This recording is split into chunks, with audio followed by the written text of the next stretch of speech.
சில பிரச்சனைகள் நம்முடைய வாழ்க்கையில தீராத பிரச்சனைகளாக இருக்கும். சில பிரச்சனைகள் தீர்க்க முடியாத பிரச்சனைகளாக இருக்கும்.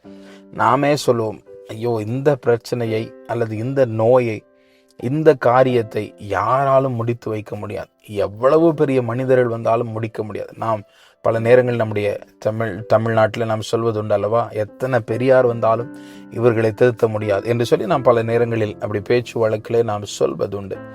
நம்முடைய வாழ்க்கையில் நாம் பல நேரங்களில் அப்படி நினைக்கிறோம். பல காரியங்களை குறித்து என்ன நடந்தாலும் இந்த காரியம் மட்டும் என்னுடைய வாழ்க்கையில மாறப்போவதே இல்லை என்று சொல்லி யாத்திராகமம் 6:7 ஆண்டவர் ஒரு உற்சாகத்தின் வார்த்தையை இஸ்ரவேல் ஜனங்களுக்கு சொல்லுகிறார். உங்களை எனக்கு ஜனங்களாக சேர்த்து கொண்டு உங்களுக்கு தேவனாயிருப்பேன். உங்கள் மேல் எகிப்தியர் சுமத்தின சுமைகளை நீக்கி உங்களை விடுவிக்கிற உங்கள் தேவனாகிய கர்த்தர் நான் என்று அறிவீர்கள். அவர் சொல்லுகிறார், உங்களுக்கு இருக்கிற பிரச்சனை என்ன? இந்த எகிப்தியர் உங்களை துன்பப்படுத்துகிறார், அதுதானே?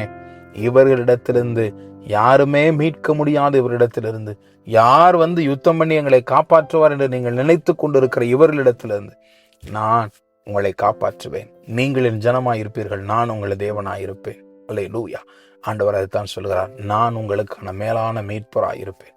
மீட்க முடியாத இந்த பிரச்சனையிலிருந்து உங்களை மீட்டெடுக்கிற ஒரு மேலான மீட்பராக நான் இருப்பேன். யாருமே செய்ய முடியாததை நான் உங்களுக்காக செய்வேன்.